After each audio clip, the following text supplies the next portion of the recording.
নমস্কার বন্ধুরা, আমার চ্যানেল গল্পে নীলাঞ্জনাতে সকলকে স্বাগত জানাই। আজকের গল্প রঙ্কিনী দেবীর খড়গ, লিখেছেন বিভূতিভূষণ বন্দ্যোপাধ্যায়। গল্প পাঠ শুরু করার আগে ছোট্ট কয়েকটি কথা। যারা আমার চ্যানেলটিকে সাবস্ক্রাইব করেছেন তাদের প্রতি আন্তরিক কৃতজ্ঞতা জানাই। যারা এখনও চ্যানেলটিকে সাবস্ক্রাইব করেননি তাদের অনুরোধ করি চ্যানেলটিকে সাবস্ক্রাইব করার জন্য। গল্প পাঠ ভালো লাগলে আপনারা আপনাদের মতামত জানাবেন। শুরু করছি আজকের গল্প রঙ্কিনী দেবীর খড়গ। জীবনে অনেক জিনিস ঘটে যাহার কোনো যুক্তিসঙ্গত কারণ খুঁজিয়া পাওয়া যায় না, তাহাকে আমরা অতি প্রাকৃতিক বলিয়া অভিহিত করি। জানি না, হয়তো খুঁজিতে জানিলে তাহাদের সহজ ও সম্পূর্ণ স্বাভাবিক কারণ বাহির করা যায়। মানুষের বিচার বুদ্ধি ও অভিজ্ঞতালব্ধ কারণগুলি ছাড়া অন্য কারণ হয়তো তাহাদের থাকিতে পারে, ইহা লইয়া তর্ক উঠাইব না। শুধু এইটুকু বলিব, সেরূপ কারণ যদিও থাকে, আমাদের মতো সাধারণ মানুষের দ্বারা তাহার আবিষ্কার হওয়া সম্ভব নয় বলিয়াই তাহাদিগকে অতি প্রাকৃত বলা হয়। আমার জীবনে একবার এইরূপ একটি ঘটনা ঘটিয়াছিল, যাহার যুক্তিযুক্ত কারণ তখন বা আজ কোনো দিনই খুঁজিয়া পাই নাই। পাঠকদের কাছে তাই সেটি বর্ণনা করিয়াই আমি খালাস। তাহারা যদি সে রহস্যের কোনো স্বাভাবিক সমাধান নির্দেশ করিতে পারেন, যথেষ্ট আনন্দ লাভ করিব। ঘটনাটা এইবার বলি। কয়েক বছর আগেকার কথা। মানভূম জেলার চেরো নামক গ্রামের মাইনর স্কুলে তখন মাস্টারি করি। প্রসঙ্গক্রমে বলিয়া রাখি, চেরো গ্রামের প্রাকৃতিক দৃশ্য এমনতর যে এখানে কিছুদিন বসবাস করিলে বাংলাদেশের একঘেয়ে সমতল ভূমির কোনো পল্লী আর চোখে ভালো লাগে না। একটি অনুচ্চ পাহাড়ের ঢালু সানুদেশ জুড়িয়া লম্বালম্বিভাবে সারা গ্রামের বাড়িগুলি অবস্থিত। সর্বশেষ সারির বাড়িগুলির খিড়কি দরজা খুললেই দেখা যায় পাহাড়ের উপরকার শাল, মহুয়া, কুড়িচ, বিল্ববৃক্ষের পাতলা জঙ্গল, একটা সুবৃহৎ বটগাছ ও তাহার তলায় বাঁধানো বেদি, ছোট ছোট শিলাখণ্ড ও ভেলা কাঁটার ঝোপ।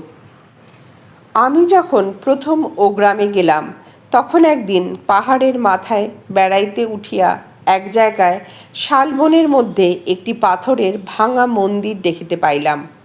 সঙ্গে ছিল আমার দুটি উপরের ক্লাসের ছাত্র, তাহারা মানভূমবাসী বাঙালি। একটা কথা, চেরো গ্রামে বেশিরভাগ অধিবাসী মাদ্রাজি, যদিও তাহারা বেশ ভালো বাংলা বলিতে পারে। অনেকে বাংলা আচার ব্যবহারও অবলম্বন করিয়াছে। কি করিয়া মানভূম জেলার মাঝখানে এতগুলো মাদ্রাজি অধিবাসী আসিয়া বসবাস করিল, তাহার ইতিহাস আমি বলিতে পারি না। মন্দিরটি কালো পাথরের এবং একটু অদ্ভুত গঠনের, অনেকটা যেন চাঁচড়া রাজবাড়ির দশমহাবিদ্যার মন্দিরের মতো ধরনটা। এই অঞ্চলে এরূপ গঠনের মন্দির আমার চোখে পড়ে নাই। তাছাড়া মন্দিরটি সম্পূর্ণ পরিত্যক্ত ও বিগ্রহশূন্য। দক্ষিণের দেওয়ালে পাথরের চাই কিয়দাংশ ধসিয়া পড়িয়াছে। দরজা নাই, আছে শুধু পাথরের চৌকাঠ। মন্দিরের মধ্যে ও চারিপাশে বন তুলসীর ঘন জঙ্গল। সান্ধ্য আকাশের পটভূমিতে সেই পাথরের বিগ্রহহীন ভাঙা মন্দির আমার মনে কেমন এক অনুভূতির সঞ্চার করিল।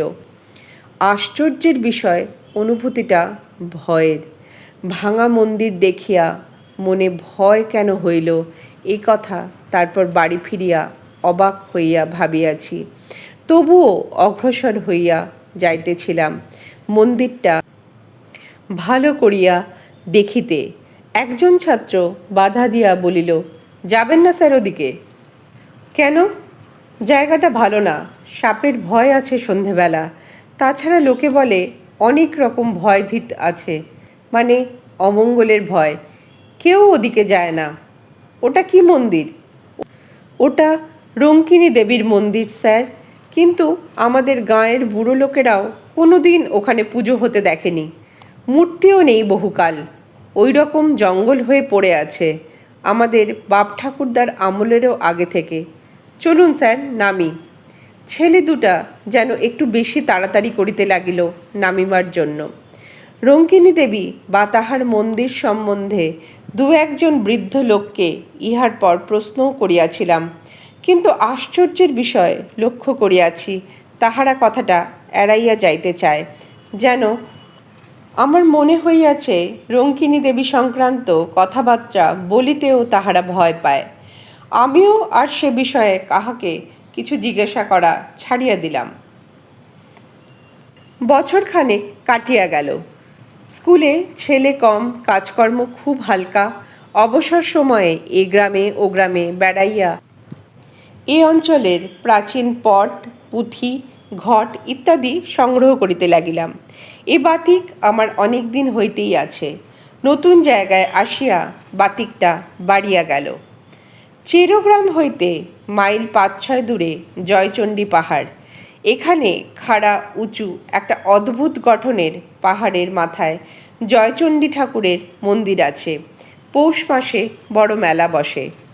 বিএনআর লাইনের একটা ছোট রেল স্টেশনও আছে এখানে। এই পাহাড়ের কাছে একটি ক্ষুদ্র বস্তিতে কয়েকজন মানভূম প্রবাসী উড়িয়া ব্রাহ্মণের বাস। ইহাদের মধ্যে চন্দ্রমোহন পাণ্ডা নামে একজন বৃদ্ধ ব্রাহ্মণের সঙ্গে আমার খুব আলাপ হইয়া গেল। তিনি বাঁকা বাঁকা মানভূমের বাংলায় আমার সঙ্গে অনেক রকম গল্প করিতেন। পট, পুঁথি, ঘট সংগ্রহের অবকাশে আমি জয়চণ্ডীতলা গ্রামে চন্দ্রমোহন পাণ্ডার নিকট বসিয়া তাহার মুখে এদেশের কথা শুনিতাম। চন্দ্র পাণ্ডা আবার স্থানীয় ডাকঘরের পোস্টমাস্টারও। এ দেশে প্রচলিত কত রকম আজগুবি ধরনের সাপের, ভূতের, ডাকাতের ও বাঘের, বিশেষ করিয়া বাঘের, কারণ বাঘের উপদ্রব এখানে খুব বেশি, গল্প যে বৃদ্ধ চন্দ্রপাণ্ডার মুখে শুনিয়াছি, এবং এই সব গল্প শুনিবার লোভে কত আষাঢ়ের ঘন বর্ষার দিনে বৃদ্ধ পোস্টমাস্টারের বাড়িতে গিয়া যে হানা দিয়াছি তাহার হিসাব দিতে পারিব না। মানভূমের এইসব অরণ্য অঞ্চল সভ্য জগতের কেন্দ্র হইতে দূরে অবস্থিত। এখানকার জীবনযাত্রাও একটু স্বাতন্ত্র্য ধরনের। যতই অদ্ভুত ধরনের গল্প হোক, জয়চণ্ডী পাহাড়ের ছায়ায় শালবন বেষ্টিত ক্ষুদ্র গ্রামে বসিয়া বৃদ্ধ চন্দ্রপাণ্ডার বাঁকা বাঁকা মানভূমের বাংলায় সেগুলো শুনিবার সময় মনে হইত এদেশে এরূপ ঘটিবে ইহা আর বিচিত্র কি। কলিকাতা বালিগঞ্জের কথা তো ইহা নয়। কথায় কথায় চন্দ্রপাণ্ডা একদিন বলিলেন, চেরো পাহাড়ে রঙ্কিনী দেবীর মন্দির দেখেছেন? আমি একটু আশ্চর্য হইয়া বৃদ্ধের মুখের দিকে চাহিলাম। রঙ্কিনী দেবী সম্বন্ধে এ পর্যন্ত আমি আর কোনো কথা কারোর মুখে শুনি নাই। সেদিন সন্ধ্যায় আমার ছাত্রটির নিকট যাহা সামান্য কিছু শুনিয়াছিলাম তাহা ছাড়া। বলিলাম, মন্দির দেখেছি, কিন্তু রঙ্কিনী দেবীর কথা জানবার জন্য যাকেই জিজ্ঞেস করেছি সেই চুপ করে গিয়েছে, কিংবা অন্য কথা পেরেছে। এর কারণ কিছু বলবেন? চন্দ্রপাণ্ডা বলিলেন, রঙ্কিনী দেবীর নামে সবাই ভয় খায়। কেন বলুন তো? মানভূম জেলায় আগে অসভ্য বুনো জাত বাস করত, তাদেরই দেবতা তিনি। ইদানিং হিন্দুরা এসে যখন বাস করলে উনি হিন্দুদেরও ঠাকুর হয়ে গেলেন। তখন তাদের মধ্যে কেউ মন্দির করে দিলে। কিন্তু রঙ্কিনী দেবী হিন্দু দেবদেবীর মতো নয়, অসভ্য বন্য জাতির ঠাকুর। আগে ওই মন্দিরে নরবলি হতো। 60 বছর আগেও রঙ্কিনীর মন্দিরে নরবলি হয়েছে। অনেকে বিশ্বাস করে রঙ্কিনী দেবী অসন্তুষ্ট হলে রক্ষা নাই, অপমৃত্যু আর অমঙ্গল আসবে তাহলে। এরকম অনেকবার হয়েছে নাকি। একটা প্রবাদ আছে এ অঞ্চলে, দেশে মড়ক হবার আগে রঙ্কিনী দেবীর হাতের খাঁড়া রক্তমাখা দেখা যেত। আমি যখন প্রথমে এ দেশে আসি, সে আজ 40 বছর আগের কথা, তখন প্রাচীন লোকেদের মুখে এ কথা শুনেছিলাম। রঙ্কিনী দেবীর বিগ্রহ দেখেছিলেন মন্দিরে? না, আমি এসে পর্যন্ত ওই ভাঙা মন্দিরই দেখছি। এখান থেকে কারা বিগ্রহটি নিয়ে যায় অন্য কোনো দেশে। রঙ্কিনী দেবীর এসব কথা আমি শুনতাম ওই মন্দিরের সেবাই বংশের এক বৃদ্ধের মুখে। তার বাড়ি ছিল ওই চেরো গ্রামেই। আমি প্রথম যখন এদেশে আসি তখন তার বাড়ি অনেকবার গিয়েছি। দেবীর খাঁড়া রক্তমাখা হওয়ার কথাও তার মুখে শুনি। এখন তাদের বংশে আর কেউ নেই। তারপর চেরো গ্রামেও আর বহুদিন যায়নি। বয়স হয়েছে, বড় বেশি কোথাও বেরোই নে। বিগ্রহের মূর্তি কি? শুনেছিলাম কালী মূর্তি। আগে নাকি হাতে সত্যিকার নরমুণ্ডু থাকতো অসভ্যদের আমলে। কত নরবলি হয়েছে তার লেখাজোখা নেই। এখনও মন্দিরের পেছনে জঙ্গলের মধ্যে একটা ঢিবি আছে, খুঁজলে নরমুণ্ড পাওয়া যায়।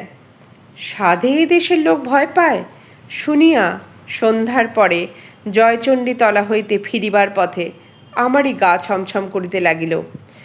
আরও বছর দুই সুখে দুঃখে কাটিল। জায়গাটা আমার এত ভালো লাগিয়াছিল যে হয়তো সেখানে আরও অনেক দিন থাকিয়া যাইতাম। কিন্তু স্কুল লইয়া বাঙালিদের সঙ্গে মাদ্রাজিদের বিবাদ বাঁধিল। মাদ্রাজিরা স্কুলের জন্য বেশি টাকা করি দিত। তাহারা দাবি করিতে লাগিল কমিটিতে তাহাদের লোক বেশি থাকিবে, ইংরেজির মাস্টার একজন মাদ্রাজি রাখিতেই হইবে ইত্যাদি। আমি ইংরেজি পড়াইতাম। মাঝে হইতে আমার চাকরি রাখা দায় হইয়া উঠিল। এই সময় আমাদের দেশে একটি হাই স্কুল হইয়াছিল। পূর্বে একবার তাহারা আমাকে লইয়া যাইতে চাহিয়াছিল। ম্যালেরিয়ার ভয়ে যাইতে চাহি নাই। এখন বেগতিক বুঝিয়া দেশে চিঠি লিখিলাম। কিন্তু শেষ পর্যন্ত এসব কারণে চেরো গ্রামের মাস্টারই আমায় ছাড়িতে হয় নাই। কিসের জন্য ছাড়িয়া দিলাম সে কথা পরে বলিব। এই সময় একদিন চন্দ্রপাণ্ডা চেরো গ্রামে কি কার্য উপলক্ষে আসিলেন। আমি তাহাকে অনুরোধ করিলাম আমার বাসায় একটু চা খাইতে হইবে। তাহার গরুর গাড়ি সমেত তাহাকে গ্রেপ্তার করিয়া বাসা বাড়িতে আনিলাম। বৃদ্ধ ইতিপূর্বে কখনো আমার বাসায় আসে নাই। বাড়িতে ঢুকিয়াই চারিদিক চাহিয়া বিস্ময় সুরে বলিল, এই বাড়িতে থাকেন আপনি? বলিলাম, আগে হ্যাঁ, ছোট্ট গাঁ, বাড়ি তো পাওয়া যায় না। আগে স্কুলের একটা ঘরে থাকতাম। বছরখানেক হলো স্কুলের সেক্রেটারি রঘুনাথন এটা ঠিক করে দিয়েছেন। পুরনো আমলের পাথরে গাঁথুনির বাড়ি, বেশ বড় বড় 3টে কামরা, একদিকে একটু সরু যাতায়াতের বারান্দা, জবরদস্ত গড়ন, যেন খিলজির আমলের দুর্গ কি জেলখানা। হাজার ভূমিকম্পেও এ বাড়ির একটু চুনবালি খসাইতে পারিবে না। বৃদ্ধ বসিয়া আবার বাড়িটার চারিদিকে চাহিয়া দেখিতে লাগিলেন। ভাবিলাম বাড়িটার গড়ন তাহার ভালো লাগিয়াছে। বলিলাম, সেকালের গড়ন, খুব টনক, আগাগোড়া পাথরের। চন্দ্রপাণ্ডা বলিলেন, না, সেজন্য নয়। আমি এই বাড়িতে প্রায় 30 বছর আগে যথেষ্ট যাতায়াত করতাম। এই বাড়ি হলো রঙ্কিনী দেবীর সেবায়িত বংশের। ওদের বংশে এখন আর কেউ নেই। আপনি যে এ বাড়িতে আছেন তা জানতাম না। তা বেশ বেশ, অনেক দিন পরে বাড়িটাতে ঢুকলাম কি না আমার বড় অদ্ভুত লাগছে। তখন বয়স ছিল 30 আর এখন হলো প্রায় 60। তারপর অন্যান্য কথা আসিয়া পড়িল। চা পান করিয়া বৃদ্ধ গাড়িতে গিয়া উঠিয়া বসিলেন। আরও বছরখানেক কাটিয়াছে। দেশের স্কুলে চাকরির আশ্বাস পাইলেও আমি এখনও যাই নাই। কারণ এখানকার বাঙালি মাদ্রাজি সমস্যা একরূপ মিটিয়া আসিয়াছে। আপাতত আমার চাকরিটা বজায় রহিল বলিয়াই তো মনে হয়। চৈত্র মাসের শেষ, 5-6 ক্রোশ দূরবর্তী এক গ্রামে আমারই এক ছাত্রের বাড়িতে অন্নপূর্ণা পূজার নিমন্ত্রণ রক্ষা করিতে গিয়াছিলাম। মধ্যে রবিবার পড়াতে শনিবার গরুর গাড়ি করিয়া রওনা হই। রবিবার ও সোমবার থাকিয়া মঙ্গলবার দুপুরের দিকে বাসায় আসিয়া পৌঁছিলাম। বলা আবশ্যক, বাসায় আমি একাই থাকি। স্কুলের চাকর রাখহরি আমার রাধে। এ কয়দিন স্কুলের ছুটি ছিল। রাখহরিকে আমি সঙ্গে করিয়া লইয়া গিয়াছিলাম। বাইরের দরজার তালা খুলিয়াই রাখহরি বলিয়া উঠিল, এ বাবু, এ কিসের রক্ত দেখুন। প্রায় চমকিয়া উঠিলাম। তাই বটে, বাইরের দরজায় চৌখাটের ঠিক ভিতর দিক থেকেই রক্তের ধারা উঠান বাহির হইয়া চলিয়াছে। একটানা ধারা নয়, ফোঁটা ফোঁটা রক্তের একটা অবিচ্ছিন্ন সারি, একেবারে টাটকা রক্ত। এইমাত্র সদ্য যেন কাহারও মুন্ডু কাটিয়া লইয়া যাওয়া হইয়াছে। আমি তো অবাক, কিসের রক্তের ধারা এ? কোথা হইতেই বা আসিল? আজ দুদিন তো বাসা বন্ধ ছিল, বাড়ির ভিতরের উঠোনে রক্তের দাগ আসে কোথা হতে? তাহার উপর সদ্য তাজা রক্ত। অবশ্য কুকুর বিড়াল ও ইঁদুরের কথা মনে পড়িল। এক্ষেত্রে পড়াই স্বাভাবিক। চাকরকে বলিলাম, দেখ তো রে, রক্তটা কোন দিকে যাচ্ছে? এ সেই বড় হুলো বিড়ালটার কাজ। রক্তের ধারাটা গিয়াছে দেখা গেল সিঁড়ির নিচের চোর কুঠুরির দিকে। ছোট্ট ঘর, ভীষণ অন্ধকার এবং যত রাজ্যের ভাঙাচোরা পুরনো মালে ভর্তি বলিয়া আমি কোনো দিন চোর কুঠুরির খুলি নাই। চোর কুঠুরির দরজা পার হইয়া বন্ধ ঘরের মধ্যে রক্তের ধারাটার গতি দেখিয়া ব্যাপার কিছু বুঝিতে পারিলাম না। কতকাল ধরিয়া ঘরটা বাহির হইতে তালাবন্ধ।